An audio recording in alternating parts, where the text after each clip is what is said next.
అండి, నేను మీ Vahini. Welcome to our channel Tarak Vahini TET and DSC. ఈ ఛానల్లో ఏపీ టెట్ డిఎస్సి సిలబస్ పై ఎవ్రీడే వీడియో క్లాసెస్ అనేవి ఉంటాయి. అండ్ వాటిపైన ఎయిమ్ ఫర్ డిఎస్సి అనే టెలిగ్రామ్ గ్రూప్ లో ఎవ్రీ సండే 7:30 PM కి వీక్లీ టెస్ట్ అనేది ఫ్రీగా ఉంటుంది.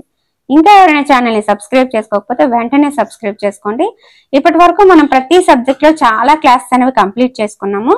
ప్రెసెంట్ అయితే టెట్ అనేది అతి తొందరలో ఉంది కాబట్టి ర్యాపిడ్ రివిజన్స్ అనేవి చేస్తూ తొందరగా కంప్లీట్ చేసుకుంటున్నాం అన్నమాట. ఇప్పటి వరకు 8th class biology rapid revision అయిపోయింది. 3rd తెలుగు, 3rd ఇంగ్లీష్ అనేవి అయిపోయి ఈ రోజు 8th క్లాస్ ఫిజిక్స్ అనేది చెప్పుకుందాం. ఫస్ట్ చాప్టర్ వచ్చేసి బలం, పీడనం. విజ్ఞాన శాస్త్ర పరంగా ఒక వస్తువును నెట్టడం లేదా లాగడాన్ని బలం అంటారు. బలం ప్రభావం వలన వస్తువులు చలనాన్ని పొందుతాయి. అయస్కాంత సజాతి ధ్రువాల మధ్య వికర్షణ అనేది నెట్టడానికి ఎగ్జాంపుల్. బలం ప్రయోగింపబడిన దిశలోనే వస్తువు కదులుతుంది. రెండు వస్తువుల మధ్య ప్రత్యక్ష చర్య వలన బలం ఆచరణలోకి వస్తుంది. ఒక వస్తువుపై మరొక వస్తువు చర్య వలన ఆ రెండు వస్తువుల మధ్య బలం ఉత్పత్తి అవుతుంది. ఒక వస్తువుపై ఒకే దిశలో ప్రయోగింపబడిన బలాలను ఒకదానికొకటి కలపాలి. ఒక వస్తువుపై రెండు బలాలు వ్యతిరేక దిశల్లో పనిచేస్తూ ఉంటే దానిపై పనిచేసే ఫలిత బలం రెండు బలాల మధ్య భేదం అవుతుంది. ఇప్పుడు దీనికి ఎగ్జాంపుల్ చూద్దాం. ఇక్కడ చూస్తే ఫలిత బలం అనేది ఇద్దరు వస్తువుపై ఒకే దిశలో కదులుతున్నప్పుడు కలపాలి రెండు బలాలని కూడా. అలా కాకుండా ఇటు నుంచి ఒకరు అటు నుంచి ఒకరు తోస్తా ఉంటే ఆ రెండు బలాల మధ్య ఫలిత బలం మనకు కావాలంటే తీసివేయాలన్నమాట. ఓకేనా? ఓకే. ఒక వస్తువుపై పనిచేసే బలం రెండవ దానికంటే ఎక్కువగా లేదా తక్కువగా లేదా సమానంగానైనా ఉండొచ్చు. బలాన్ని దాని పరిమాణంలో తెలియజేస్తారు. బలం పనిచేసే దిశను కూడా తెలియజేయాలి. ప్రయోగించబడిన బల దిశ లేదా పరిమాణం మారితే దాని ప్రభావం కూడా మారుతుంది. ఒక వస్తువుపై వ్యతిరేక దిశల్లో పనిచేసే రెండు బలాలు సమానం అయితే దానిపై ఫలిత బలం శూన్యమైపోతుంది. వ్యతిరేక దిశల్లో పనిచేస్తుందంటే ఏం చేయాలి? రెండు కూడా తీసివేయాలి. ఆ రెండు సమానమైతే ఏమవుతుంది? ఒకదానికొకటి తీసివేస్తే 0, ఫలిత బలం శూన్యం. ఒక వస్తువుపై ఒకటి కంటే ఎక్కువ బలాలు పనిచేస్తూ ఉండొచ్చు. అయితే వస్తువుపై ప్రభావం దానిపై పనిచేసే ఫలిత బలం కారణంగా ఉంటుంది. ఇప్పుడు ఇటు నుంచి ఒకరు అటు నుంచి ఒకరు ఇటు నుంచి ఒకరు తోస్తా ఉండొచ్చు. కానీ ఆ వస్తువుపై పనిచేసే బలం దేని ప్రభావం చూపిస్తుంది అంటే ఫలిత బలం ప్రభావం చూపిస్తుంది. బంతి నిశ్చలంగా ఉంది కాబట్టి వడి 0. గోల్ కీపర్ బంతిని విజయవంతంగా ఆపగలిగితే దాని వడి 0కి తగ్గుతుంది అన్నమాట. అంటే బంతి అటు నుంచి ఫాస్ట్గా వస్తుంది, దాన్ని ఇంకా అక్కడ ఆపేసామంటే దాని వడి 0కి తగ్గుతుంది. వస్తువుపై ప్రయోగించిన బల దిశ కదిలే దిశలోనే ఉంటే వస్తువు వేడి పెరుగుతుంది. అది అలా వెళ్తుంది, మనం కూడా ఆ దిశలోనే కదిలించామనుకో ఇంకా దాని వడి అనేది పెరుగుతుంది కదా. అది ఇలా వెళ్తుంది, మనం అటు నుంచి ఇచ్చామనుకోండి అది తగ్గుతుంది అనమాట. అలా కదిలే దిశకి వ్యతిరేక దిశలో బలాన్ని ప్రయోగిస్తే అది వస్తువు వడి తగ్గడానికి కారణమవుతుంది. అదే ఎగ్జాంపుల్. ఓకే. ఒక వస్తువు వడి లేదా చలన దిశలో లేదా రెండింటిలో మార్పును దాని చలన స్థితిలో మార్పుగా మనం చెప్పొచ్చు. బలం ద్వారా వస్తువు చలన స్థితిలో మార్పు తీసుకురావచ్చు. ఇప్పుడు చలన స్థితి గురించి చూద్దాం. చలన స్థితిని దాని వడి చలన దిశ ద్వారా వివరించవచ్చు. నిశ్చల స్థితిని వడి శూన్యమయ్యే స్థితిగా పరిగణించవచ్చు. ఒక వస్తువు నిశ్చలంగా ఉండవచ్చు లేదా చలనంలో ఉండవచ్చు. ఈ రెండూ కూడా వస్తువు చలన స్థితిలే. బలం ప్రయోగించడం వలన వస్తువు తన ఆకృతిని మార్చుకుంటుంది. బలాన్ని ఉపయోగించి నిశ్చలంగా ఉన్న వస్తువుని కదిలేలా చేయొచ్చు, చలనంలో ఉన్న వస్తువు వడిని మార్చవచ్చు, అలాగే వస్తువు యొక్క చలన దిశను మార్చవచ్చు, వస్తువు ఆకృతిలో కూడా మార్పు తీసుకురావచ్చు. బలాన్ని ఉపయోగించి ఇన్ని రకాలుగా మనము చేయొచ్చు అన్నమాట. ఇప్పుడు బలాల్లో రకాలు చూద్దాం. ఫస్ట్ ఇది స్పర్శ బలాలు. అంటే బలాన్ని ప్రయోగించాలంటే వస్తువుపై ప్రత్యక్ష స్పర్శని కలిగి ఉండాలన్నమాట. కాబట్టి స్పర్శ బలాలు అయ్యాయి. అవేంటో చూద్దాం. కండర బలం. కండరాల కదలిక వలన ఏర్పడే బలాన్ని కండర బలం అంటారు. మన శరీరంలో కదలడం లేదా వంగడంతో కూడిన కృత్యాలన్నీ చేయడానికి కండర బలమే వీలు కల్పిస్తుంది. అలాగే జీర్ణక్రియలో ఆహార నాళం ద్వారా నెట్టబడుతుంది. శ్వాస పీల్చినప్పుడు వదిలినప్పుడు సంకోచ వ్యాకోచాలు ఇవన్నీ కూడా కండర బలానికి ఎగ్జాంపుల్. కండర బలం అనేది ఏంటి? ప్రత్యక్ష స్పర్శతో కూడినది కాబట్టి అది స్పర్శ బలం కిందకు వస్తుంది. ఎద్దులు, గుర్రాలు, గాడిదలు, ఒంటెలు వంటి జంతువులు మనకు వివిధ పనులు చేయడానికి ఉపయోగపడతాయి. ఈ పనులు చేయడానికే అవి కండర బలాన్ని ఉపయోగిస్తాయి అన్నమాట. కండర బలం ఎందుకు స్పర్శ బలం అవుతుందంటే వస్తువుతో ప్రత్యక్షంగా స్పర్శలో ఉన్నప్పుడు మాత్రమే కండర బలం ఉపయోగపడుతుంది. కాబట్టి దీనిని స్పర్శా బలం అని అంటారు. సెకండ్ వన్ ఘర్షణ బలం. వస్తువు చలన స్థితి మారడానికి కారణమైన బలం ఘర్షణ బలం. ఘర్షణ బలం ఎల్లప్పుడూ కూడా చలించే వస్తువులపైనే పనిచేస్తుంది. దాని దిశ ఎల్లప్పుడూ చలించే దిశకు వ్యతిరేకంగా ఉంటుంది. ఇది ఇంపార్టెంట్ అన్నమాట. ఇది కూడా స్పర్శా బలానికి ఉదాహరణ. ఎందుకంటే ఉపరితలాల మధ్య స్పర్శ కారణంగా ఘర్షణ బలం పుడుతుంది. సో ఇక్కడ మనకి కండ్ర బలం, ఘర్షణ బలం అనేవి స్పర్శా బలాలకు ఎగ్జాంపుల్ గా ఇచ్చారు ఈ లెసన్ లో. నెక్స్ట్ స్పర్శించని బలాలు అంటే స్పర్శతో సంబంధం ఉండదు అనమాట. ఓకేనా, చూద్దాము. ఫస్ట్ ఇది అయస్కాంత బలం. దండయస్కాంతం సజాతి ధ్రువాలు వికర్షించుకుంటాయని, విజాతి ధ్రువాలు ఆకర్షించుకుంటాయని నేర్చుకున్నాం. వస్తువుల మధ్య ఉండే ఆకర్షణ లేదా వికర్షణను లాగడం లేదా నెట్టడానికి మరొక రూపంగా చెప్పొచ్చు. ఒక దండయస్కాంతంపై ప్రయోగించే బలం స్పర్శించని బలానికి ఉదాహరణ. అలాగే ఇనుప ముక్కపై అయస్కాంతం ప్రయోగించే బలం స్పర్శించని బలానికి ఉదాహరణ. ఓకే, నెక్స్ట్ స్థావర విద్యుత్ బలం. ఒక ఆవేశపూరిత వస్తువు వేరొక ఆవేశపూరిత లేదా ఆవేశరహిత వస్తువుపై కలుగు చేసే బలమే స్థావర విద్యుత్ బలం అన్నమాట. ఇప్పుడు దీనికి ఆవేశం ఉంది, దీనికి ఆవేశం లేదు, దాన్ని అలా రబ్ చేసాం అనుకో, ఇది కూడా ఆవేశం పొందుతుంది. లేదా రెండిటికి ఆవేశాలు ఉన్నా, లేదా దీనికి ఆవేశం లేకుండా దీనికి ఆవేశం ఉన్నా, అలా ఒకదానిపై ఇంకొకటి కలిగించే బలమే స్థావర విద్యుత్ బలం అన్నమాట. ఇప్పుడు గురుత్వాకర్షణ బలం. భూమి వస్తువులను లాగటం వలన అవి దాని వైపుకు పడతాయి. ఈ బలాన్ని గురుత్వాకర్షణ బలం లేదా గురుత్వాకర్షణ అంటాం. ఇది ఒక రకమైన ఆకర్షణ బలం. ఇది కూడా స్పర్శించని బలానికి ఎగ్జాంపుల్. మనకు తెలియకుండానే మనందరిపై గురుత్వ బలం ఎల్లవేళలా ప్రయోగింపబడుతుంది. అన్ని వస్తువులపైన ఇది పనిచేస్తుంది అనమాట. గురుత్వాకర్షణ బలం కారణంగానే నదులలో నీరు క్రిందకి ప్రవహిస్తుంది అనమాట. ఇది ఇంపార్టెంట్. నదుల్లో నీరు క్రిందకి ప్రవహిస్తుంది అంటే కారణం ఏంటంటే గురుత్వాకర్షణ బలం. ఓకే, గురుత్వాకర్షణ అనేది కేవలం భూమికి మాత్రమే పరిమితమైంది కాదు. నిజానికి విశ్వంలోని ప్రతి వస్తువు, అది చిన్నదైనా పెద్దదైనా, ఇతర వస్తువులన్నిటిపైన బలాన్ని ప్రయోగిస్తుంది. ఈ బలాన్ని మనం గురుత్వాకర్షణ బలం అంటాము. ఇప్పుడు పీడనం గురించి తెలియజేసుకుందాం. ప్రమాణ వైశాల్యం గల తలంపై పనిచేసే బలం పీడనం. పీడనం బలంపై అది ప్రయోగించిన వైశాల్యం P=F/A అన్నమాట. మనం పీడనాన్ని లెక్కించాల్సిన ఉపరితలానికి లంబంగా పనిచేసే బలాలను మాత్రమే పరిగణలోనికి తీసుకుంటాం. కృత్యాలు సులువుగా చేయడం అనేది బలం ప్రయోగించే ఉపరితల వైశాల్యం మీద ఆధారపడి ఉంటుంది. ఒకే బలం లేదా సమాన బలానికి వైశాల్యం తగ్గితే పీడనం పెరుగుతుంది, వైశాల్యం పెరిగితే పీడనం తగ్గుతుంది. ఫర్ ఎగ్జాంపుల్, మీరు సన్నగా ఉన్నది ఏదైనా బ్యాగ్ వేసుకున్నట్టుకుంటే బాగా ఒత్తిడి దాని మీద పడి అక్కడ ఒక అచ్చులాగా అయిపోద్ది. అదే కొంచెం వెడల్పుగా ఉన్నది బ్యాగ్ వేసుకున్నారనుకోండి తాడుది, అది కొంచెం పీడనం తగ్గుతుంది అనమాట. సో కూలీ తలపై తుండుగొడ్డ రౌండ్ చేసి పెడితే అంటే వైశాల్యం పెంచితే పీడనం తగ్గుతుంది అనమాట. భుజానికి తగిలించే సంచులకు సన్నని పట్టీ కాకుండా లావు ఉండాలి. కత్తిరించడానికి, కుట్లు వేయడానికి ఉపయోగించే సాధనాలు ఎల్లప్పుడూ పదునైన అంచులను కలిగి ఉంటాయి. ఎందుకు? వైశాల్యం తగ్గితే పీడనం పెరుగుతుంది కాబట్టి. గాలి పీడనాల్లో తేడాలు ఈదురుగాళ్ళు, తుఫాన్లకు కారణమవుతాయి. గొట్టం అడుగు భాగంలో నీటి వలన కలిగే పీడనం ఆ గొట్టంలో నీటి స్తంభం ఎత్తుపై ఆధారపడి ఉంటుంది.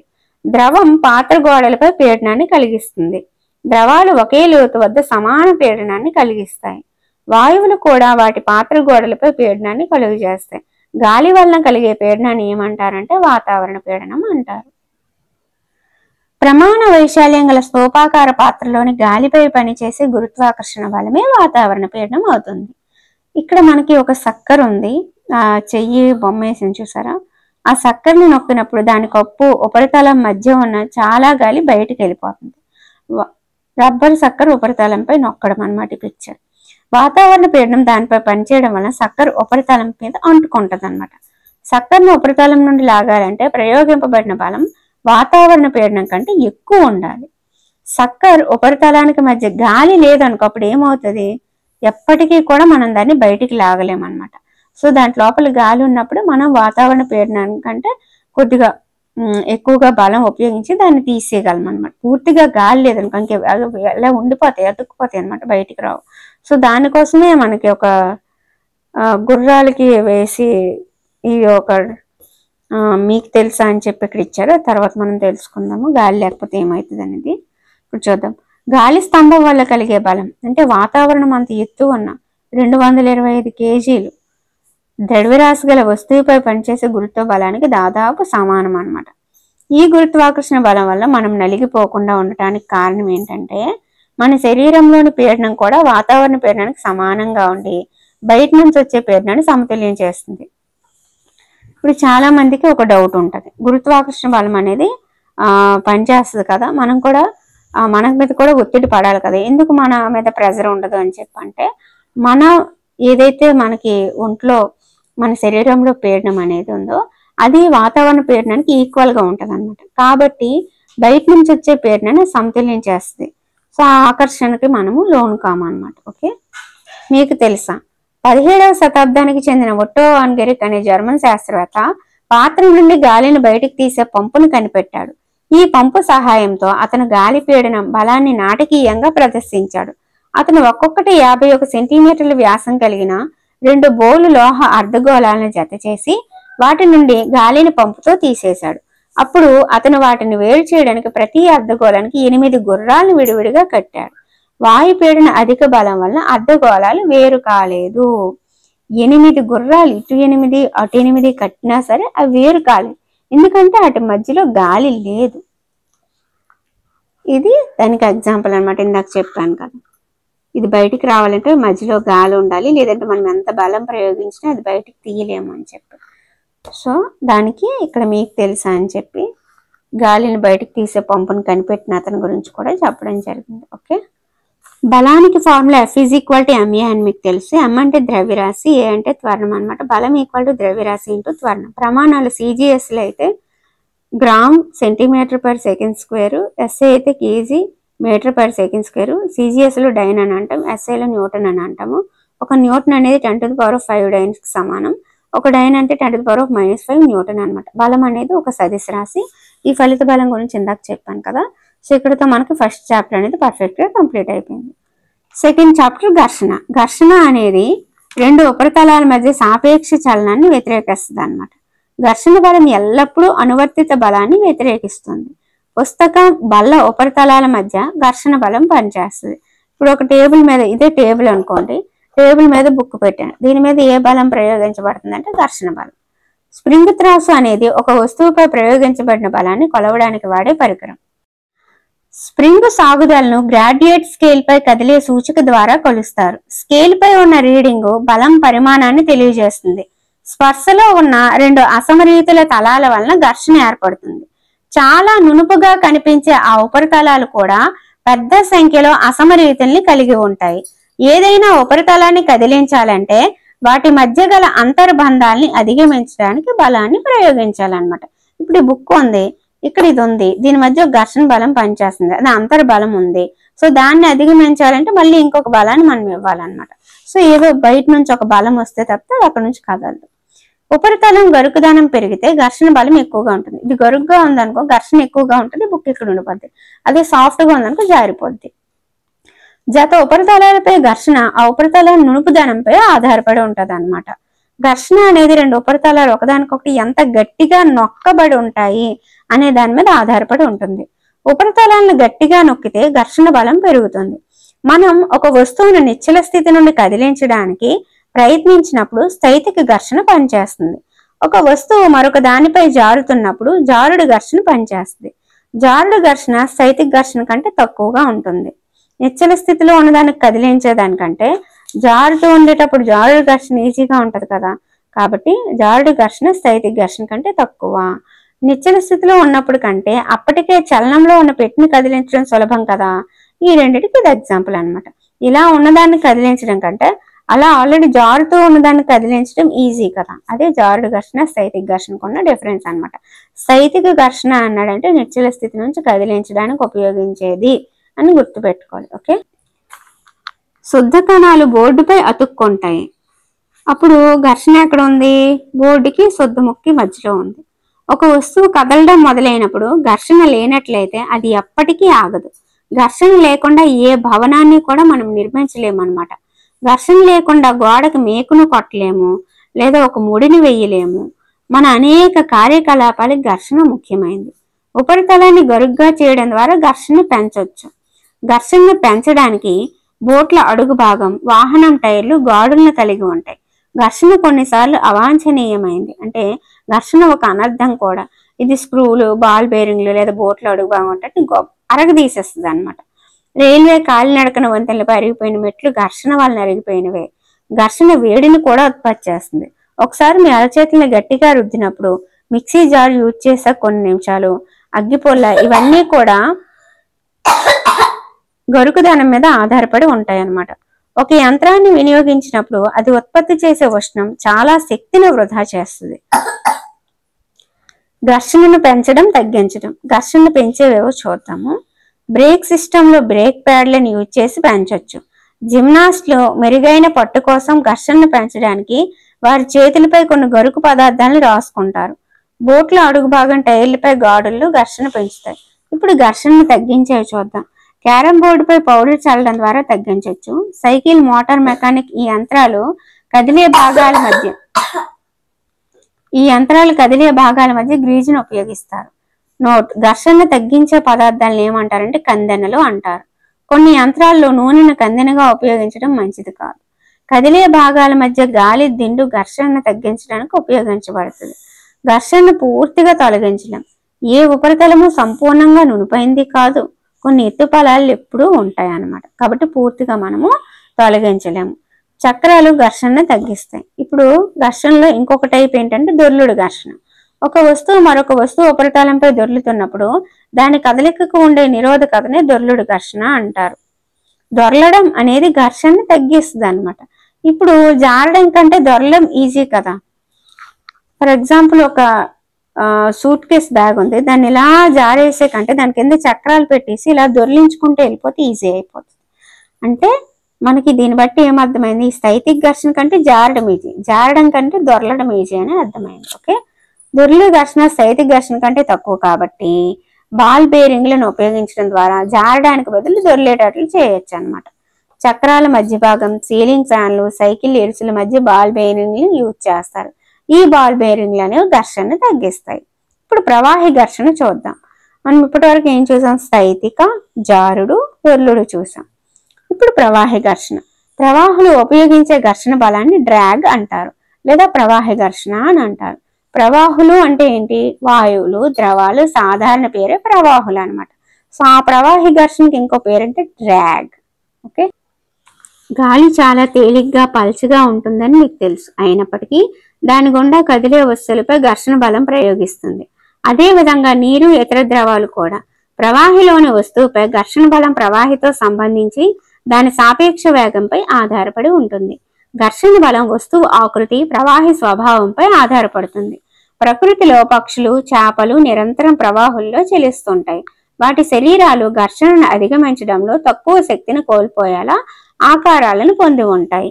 అన్ని వాహనాలు ప్రవాహి ఘర్షణను తగ్గించే విధంగా ఆకృతులు కలిగి ఉండేలా రూపొందించబడ్డాయి అన్నమాట. ఇప్పుడు ఈ లెసన్ కి వెనకాల ఉన్న ఎక్సర్సైజెస్ చూద్దాం. ఘర్షణ అనేది ఒకదానితో ఒకటి స్పర్శలో ఉన్న ఉపరితలాల మధ్య డాష్ ని వ్యతిరేకిస్తుందంటే సాపేక్ష చలనాన్ని. ఘర్షణ అనేది ఉపరితలాలు డాష్ మీద ఆధారపడుతుంది అంటే స్వభావం మీద. ఘర్షణ డాష్ ని ఉత్పత్తి చేస్తుందంటే ఉష్ణాన్ని. క్యారమ్ బోర్డుపై పౌడర్ చల్లడం దేనికి అంటే జారుడు ఘర్షణ. స్థైతిక ఘర్షణ కంటే జారుడు ఘర్షణ తక్కువ. బలాల అవరోహణ క్రమం పెట్టండి అంటే పెద్ద నుంచి చిన్నకి, స్థైతిక, జారుడు, దొర్లుడు. ఆరోహణ క్రమం ఇక మనకు కొన్ని ఇచ్చారు, అవి తక్కువ నుంచి ఎక్కువకి ఆరోహణ క్రమం పెట్టమన్నారు. ఫస్ట్ తడి పాలరాయి నేల, తర్వాత పొడి పాలరాయి నేల, తర్వాత వార్తాపత్రిక, తువ్వాలు. అంటే ఘర్షణ ఇందులో తక్కువ ఉంటుంది, ఇందులో ఎక్కువ ఉంటుంది. తక్కువ నుంచి ఎక్కువ పెట్టమన్నారు, పెట్టేశాను.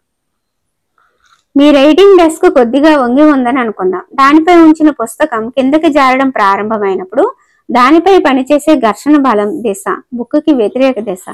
ఇక్కడ బుక్ ఉంది, ఇది ఇలా జారిపోతుంది. అప్పుడు ఘర్షణ అనేది ఎటు నుంచి పనిచేస్తుంది అంటే పైకి పనిచేస్తుంది, ఎందుకంటే అది పట్టి ఉంచడానికి పనిచేయాలి, అంతేగాని జారిపోతుంది. సో అది అటు నుంచి, ఇది ఇటు నుంచి పనిచేస్తాయి అన్నమాట. ఘర్షణ పనిచేసే దిశ ఇప్పుడు చూద్దాము. ఇది ఒక టేబుల్ అనుకుందాము, పైన ఒక వస్తువు ఉంది. సో ఈ మధ్యలో టేబుల్కి, వస్తువుకి, అలాగే టేబుల్కి మధ్యలో ఘర్షణ బలం అనేది ఉంటుంది ఇది. అలాగే వస్తువు బలము లేదా ప్రయోగ బలము ఇక్కడ ఉంటుంది. ఇటు పైన కిందకి పనిచేసే బలం ఒకటి ఉంటుంది, కిందకి లాగడానికి, కానీ పైన ఉంచడానికి పనిచేసే బలం ఒకటి ఉంటుంది.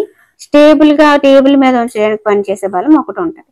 పైకి పనిచేసేదాన్ని అభిలంబ బలం అంటారు, కిందకి పనిచేసేదాన్ని మీకు తెలుసు ఇది స్పర్శాతలం, ఇది గురుత్వాకర్షణ అనేది కిందకి పనిచేస్తూ ఉంటుంది, పైకి అభిలంబ బలం ఉంటుంది, మధ్యలో వస్తువు బలం లేదా ప్రయోగ బలం ఉంటుంది ఇటు నుంచి లాగడానికి. సో ఇక్కడ ఘర్షణ బలం ఉంటుంది. ఇన్ని రకాలుగా పనిచేస్తూ ఉంటాయి అన్నమాట. ఘర్షణ అనేది ప్రయోగ బలానికి వ్యతిరేక దిశలో పనిచేస్తుంది, ఘర్షణ అనేది స్పర్శాతలానికి సమాంతర దిశలో ఉంటుంది, ప్రయోగ బలానికి వ్యతిరేక దిశ. అర్థమైందా? స్పర్శాతలానికి సమాంతర దిశ, ఘర్షణ బలం అభిలంబ బలం ఇంచుమించు ఈక్వల్గా ఉంటాయి, ప్రపోర్షనల్గా ఉంటాయి అన్నమాట. ఓకే, ఇప్పుడు ఘర్షణకు కారణాలు, ఘర్షణ వలన నష్టాలు, ఘర్షణ పెంచే మార్గాలు, తగ్గించే మార్గాలు అంటే మీకు ఏదైతే ఇప్పుడు నోట్స్ చెప్పానో అవన్నీ కూడా పాయింట్స్ లాగా అంటే షార్ట్ కట్లో ఇక్కడ మళ్ళీ ఒకసారి ఎగ్జామ్కి వెళ్ళే ముందు చూసుకోవడానికి అయిపోద్దని ఈ సైడ్కి రాసుకోవడం జరిగిందంటే అందులో ఉన్నవి ఇందులో ఉన్నాయి, ఎక్స్ట్రా ఏం లేవు. ఓకేనా, ఒకసారి చూసుకోండి. ఓకేనా. థర్డ్ చాప్టర్ నేల బొగ్గు పెట్రోలియం. సహజ వనరులు స్థూలంగా 2 రకాలు, సిఎన్జి చమురు, ఇది కోడు ఎందుకో తర్వాత చూద్దాం. సహజ వనరులు స్థూలంగా 2 రకాలు, తరగని సహజ వనరులు, తరిగిపోయే సహజ వనరులు. తరగని అంటే సూర్యరశ్మి, గాలి అనమాట. అంటే ప్రకృతిలో అపరిమిత పరిమాణంలో ఉండి మానవ కార్యకలాపాల వల్ల ఇవి తరిగిపోవు. తరిగిపోయేవి అంటే పరిమితంగా ఉంటాయి, మన మానవ కార్యకలాపాల వల్ల తరిగిపోతాయి అన్నమాట. అడవులు, వన్యప్రాణులు, ఖనిజాలు, నేల బొగ్గు, పెట్రోలియం, సహజవాయువు ఇవన్నీ కూడా. బొగ్గు, పెట్రోలియం, సహజవాయువు ఇవి జీవుల మృత అవశేషాల నుండి తయారవుతాయి కాబట్టి వీటిని శిలాజ ఇంధనాలు అంటారనమాట. ఇప్పుడు వాటి ఒక్కొక్క దాని గురించి తెలుసుకుందాం. ఫస్ట్ నేల బొగ్గు గురించి తెలుసుకుందాము. 300 మిలియన్ సంవత్సరాల క్రితం భూమి లోతట్టు చెత్తడి ప్రాంతాల్లో దట్టమైన అడవుల్ని కలిగి ఉండేది. వృక్ష సంపద నెమ్మదిగా నేల బొగ్గుగా మారే ప్రక్రియని కార్బోనైజేషన్ అంటారు. ఇది జీవ పదార్థం అవశేషాల నుండి ఏర్పడినందున నేల బొగ్గుని శిలాజ ఇంధనం అని కూడా పిలుస్తారు. గాలిలో వేడి చేసినప్పుడు నేల బొగ్గు నుండి ప్రధానంగా CO2 వాయువును ఉత్పత్తి చేస్తుంది.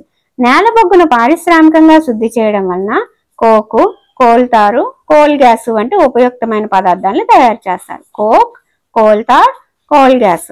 ఇప్పుడు కోక్ చూద్దాము. ఇది ఒక దృఢమైన నల్లని సచ్ఛిద్ర పదార్థం. ఇది కార్బన్ దాదాపు స్వచ్ఛమైన రూపం. స్టీల్ తయారీలో, పలు లోహాల సంగ్రహణలో కోక్ను ఉపయోగిస్తారు. ఈ మూడిటి మీద ఖచ్చితంగా ఒక బిట్ వస్తుంది, చూసుకోండి. కోక్ అయింది. కోల్తార్ చూద్దాము. ఇది దుర్వాసన గల నల్లని చిక్కనైన ద్రవం. ఇది దాదాపు 200 పదార్థాల మిశ్రమం. కోల్తార్ నుండి పొందిన ఉత్పత్తులను మన నిత్య జీవితంలో ఉపయోగించే అనేక పదార్థాల తయారీలో ముడిసరుగ్గాను, కృత్రిమ అద్దకాలు, ఔషధాలు, పేలుడు పదార్థాలు, పరిమళ ద్రవ్యాలు, ప్లాస్టిక్లు, పెయింట్లు, ఫోటోగ్రాఫిక్ పదార్థాలు, ఇంటి పైకప్పుకు వాడే పదార్థాల తయారీ పరిశ్రమల్లోనూ ఉపయోగిస్తారు. మాతులు, ఇతర కీటకాలను తరిమేయడానికి ఉపయోగించే నాఫ్థలిన్ ఉండలు కూడా కోల్తార్ నుండి తయారవడం ఆసక్తి కలిగిస్తుంది. ఈ రోజుల్లో రోడ్లు వేయడానికి కోల్తారు స్థానంలో బిటుమిన్ అనే పెట్రోలియం ఉత్పత్తిని ఉపయోగిస్తున్నారు. ఇది కోల్తార్ కోసం. ఇందాక కోక్ చూసాము, ఇప్పుడు కోల్ గ్యాస్ చూద్దాం. నేల బొగ్గు నుండి కోకును పొందడానికి జరిపే సంగ్రహణ ప్రక్రియలో కోల్ గ్యాస్ ఉత్పత్తి అవుతుంది. వీధి దీపాలను వెలిగించడానికి మొదటిసారిగా 1810వ సంవత్సరంలో లండన్లోను, 1820వ సంవత్సరంలో న్యూయార్క్లోను కోల్ గ్యాస్ ను ఉపయోగించారు. ఈ రోజుల్లో దీనిని ఎక్కువగా కాంతి జనకంగా కంటే ఉష్ణజనకంగానే ఉపయోగిస్తున్నారన్నమాట. నేల బొగ్గు శుద్ధి చేయి కేంద్రాలకు దగ్గర ఉన్న అనేక కర్మాగారాల్లో కోల్ గ్యాస్ ని ఇంధనంగా ఉపయోగిస్తారు. ఇప్పుడు కోకు, కోల్తారు, కోల్ గ్యాస్ 3 అయిపోయినాయి కదా. నెక్స్ట్ చూద్దాం పెట్రోలియం. పెట్రోలియం అనే సహజ వనరు నుండి పెట్రోలు, డీజిల్ వస్తాయి అన్నమాట. పెట్రోలియం అనే పదం పెట్రా, ఓలియం అనే గ్రీకు పదాల నుంచి వచ్చింది. పెట్రా అంటే రాయి, ఓలియం అంటే నూనె. సముద్రంలో నివసించే జీవుల నుండి పెట్రోల్ ఏర్పడుతుంది అన్నమాట. ప్లాంక్టన్స్ అనే సముద్ర జీవులు చనిపోయి కొన్ని మిలియన్ సంవత్సరాల పాటు గాలి లేకపోవడం, అధిక ఉష్ణోగ్రత, అధిక పీడనంలో ఉండటం చేత ఈ అవశేషాలు అనేవి పెట్రోలియం సహజ వాయువులుగా రూపాంతరం చెందాయి.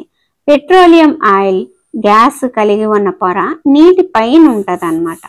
చమురు, వాయువు నీటి కంటే తేలికైనవి కాబట్టి ఇవి నీటితో కలవు. ప్రపంచంలోని మొట్టమొదటి చమురు బావిని 1859వ సంవత్సరంలో అమెరికాలోని పెన్సిల్వేనియాలో తవ్వారు. 8 ఏళ్ల తర్వాత 1867 సంవత్సరంలో అస్సాంలోని ముకీ నందు చమురు ఉన్నట్లు గుర్తించారు. ఇండియాలో అస్సాం, గుజరాత్, ముంబై హైవే, గోదావరి, కృష్ణానది పరివాహక ప్రాంతాల్లో చమురు లభిస్తుంది. ఇప్పుడు పెట్రోలియం శుద్ధి. పెట్రోలియం ముదురు రంగు కలిగి జిడ్డుగా ఉండే ద్రవం. ఇది దుర్వాసన కలిగి ఉంటుంది. ఇది పెట్రోలియం గ్యాసు, పెట్రోల్, డీజిల్, కందెన నూనె, పారాఫిన్ మైనం మొదలైన అనుఘటకాల మిశ్రమం. పెట్రోలియం వివిధ అనుఘటకాలు, అంశీభూతాలను వేరు చేయడాన్ని పెట్రోలియం శుద్ధి అంటారు. ఇప్పుడు పెట్రోలియం అంశీభూతాలు ఏంటి, వాటి ఉపయోగాలు ఏంటో చూద్దాం. ద్రవ రూపంలో petroleum gas. Liquid petroleum gas అనేది గృహ పరిశ్రమలకు ఇంధనంగా, మోటార్ ఇంధనం, విమాన ఇంధనంగా వాడుతున్నాము. పెట్రోల్ గాసోలిన్ అనేది డ్రై క్లీనింగ్ కి యూజ్ చేసే ద్రావణి. కిరోసిన్ అనేది స్టవ్లు, దీపాలు, జెట్ విమానాల కోసం. డీజిల్ అనేది భారీ మోటార్ వాహనాలకు ఇంధనంగా విద్యుత్ జనరేటర్లకు వాడతాం. కందెనలు అనేవి తలాల మధ్య ఘర్షణ తగ్గిస్తాయి. పారాఫిన్ మైనం అనేది లేపనాలు, కొవ్వొత్తులు, వ్యాజిలిన్లకి ఎక్సెట్రా. బిటుమిన్ అనేది పెయింట్స్, రోడ్ల ఉపరితలానికి వేయడానికి వాడతాం. పెట్రోలియం శుద్ధిని అంశిక స్వేదనం అంటారు. స్వేదనం అంటే ద్రవం నుంచి వాయువు, వాయువు నుంచి ద్రవం అలా. పెట్రోలియం సహజ వాయువు నుండి అనేక ఉపయోగకరమైన పదార్థాలు లభిస్తాయి. వీటిని పెట్రోకెమికల్స్ అంటారు. వీటిని డిటర్జెంట్లు, కృత్రిమ దారాలైన పాలిస్టర్, నైలాన్, ఆక్రిలిక్, పాలిథిన్, ఇతర మానవ నిర్మిత ప్లాస్టిక్ తయారీలో ఉపయోగిస్తారు. సహజ వాయువు నుండి పొందిన హైడ్రోజన్ వాయువు ఎరువులో, యూరియా తయారీలో ఉపయోగిస్తారు. పెట్రోలియం గొప్ప వాణిజ్య ప్రాముఖ్యత కారణంగా దీనిని నల్ల బంగారం అని కూడా పిలుస్తున్నారు. ఇప్పుడు సహజ వాయువు చూద్దాం. సహజ వాయువుని అధిక పీడనం వద్ద సంపీడ్య సహజ వాయువు, కంప్రెస్డ్ న్యాచురల్ గ్యాస్ గా నిల్వ చేయబడుతుంది. సిఎన్జిని విద్యుత్ ఉత్పత్తికి ఉపయోగిస్తారు. సహజ వాయువులో ఎక్కువ మొత్తంలో ఉండే వాయువు మీథేన్. ఇది తక్కువ కాలుష్యాన్ని కలిగించడం వల్ల రవాణా వాహనాలకు ఇంధనంగా ఉపయోగిస్తారు. ఇది స్వచ్ఛమైన ఇంధనం. గొట్టాల ద్వారా సరఫరా చేయబడి గృహాలు, కర్మాగారాల్లో నేరుగా మండటం సిఎన్జి ప్రయోజనం. ఇక్కడ నుంచి వేరే వాళ్ళు రాశారు, రైటింగ్ అనేది డిఫరెంట్ గా ఉంటుంది, అడ్జస్ట్ అయిపోండి. గొట్టాల ద్వారా పంపిణీ చేసే ఇటువంటి వ్యవస్థ ఢిల్లీలోని కొన్ని ప్రాంతాలు, వడోదర, ఇతర ప్రదేశాల్లో ఉందన్నమాట. సహజ వాయువును అనేక రసాయనాలు, ఎరువుల తయారీకి ముడి పదార్థంగా కూడా ఉపయోగిస్తున్నారు. భారతదేశం అపారమైన సహజ వాయువు నిల్వల్ని కలిగి ఉంది. మన దేశంలో త్రిపుర, రాజస్థాన్, మహారాష్ట్ర, కృష్ణా, గోదావరి డెల్టాలో సహజ వాయువు కనుగొనబడింది. అక్కడ ఎందుకు త్రిరామ అని రాశాను అర్థమైంది కదా. త్రిపుర, రాజస్థాన్, మహారాష్ట్రకి త్రిరామ సహజ వాయువు అని కోడ్ పెట్టాను అనమాట. స్టార్టింగ్ చెప్పాను కదా అదే. భారతదేశంలో వాహనాలు నడిపేటప్పుడు పెట్రోల్, డీజిల్ ఎలా ఆదా చేసుకోవాలో పెట్రోలియం కన్సర్వేషన్ రీసెర్చ్ అసోసియేషన్ వారు ప్రజలకు సలహాలు ఇస్తారు. వారి చిట్కాలు చూద్దాం. వీలైనంత వరకు స్థిరమైన మితమైన వేగంతో వెళ్ళడం, ట్రాఫిక్ లైట్ల వద్ద లేదా వేచి ఉండాల్సిన ప్రదేశంలో ఇంజిన్ ఆపియాలి, టైరు పీడనం తగినంతగా ఉందా లేదా నిర్ధారించుకోవాలి, వాహనం నిర్వహణ క్రమం తప్పకుండా జరిగేలా చూడాలి, ముడి ఖనిజాల శుద్ధి, బ్యాటరీ తయారీలో మరియు వాహనాల నుండి వెలువడే కాలుష్య కారకం ఏది అంటే సీసం. PAN అంటే peroxy acetyl nitrate. Okay friends, ఇక్కడతో మనకి 3rd చాప్టర్ కూడా పర్ఫెక్ట్ గా కంప్లీట్ అయిపోయింది. ఇప్పుడు 3rd చాప్టర్లో ఖాళీలు చూద్దాము. శిలాజ ఇంధనాలు, బొగ్గు, పెట్రోలియం, సహజ వాయువు. పెట్రోలియం నుండి వివిధ అనుఘటకాలను వేరు చేసే ప్రక్రియ పెట్రోలియం శుద్ధి. వాహనాల్లో ఉపయోగించే సిఎన్జి ఇంధనం అతి తక్కువ కాలుష్యాన్ని కలుగజేస్తుంది. ట్రూ ఆర్ ఫాల్స్ చూద్దాము. ప్రయోగశాలలో శిలాజ ఇంధనాలు తయారు చేయొచ్చు. ఫాల్స్. పెట్రోల్ కంటే సిఎన్జి కాలుష్యకారకం. ఫాల్స్. కార్బన్ కు దాదాపు స్వచ్ఛమైన రూపం కోక్. కరెక్ట్. కోల్తార్ అనేది వివిధ పదార్థాల మిశ్రమం. అవును, 200 రకాలు. కిరోసిన్ అనేది శిలాజ ఇంధనం కాదు. కరెక్ట్. సో ఇక్కడతో మనకి 3rd చాప్టర్ పర్ఫెక్ట్ గా కంప్లీట్ అయిపోయింది. ఓకే ఫ్రెండ్స్, నెక్స్ట్ మిగతా రిమైనింగ్ చాప్టర్స్ కూడా మనము తెలుసుకుందాము. ఈ వీడియో కనుక మీకు నచ్చినట్లయితే ఒక లైక్ చేయండి, వీలైతే మీ ఫ్రెండ్స్కి షేర్ చేయండి. Thank you. Remaining chapters 4th chapter అండి, కృత్రిమ దారాలు, ప్లాస్టిక్లు. తర్వాత ధ్వని,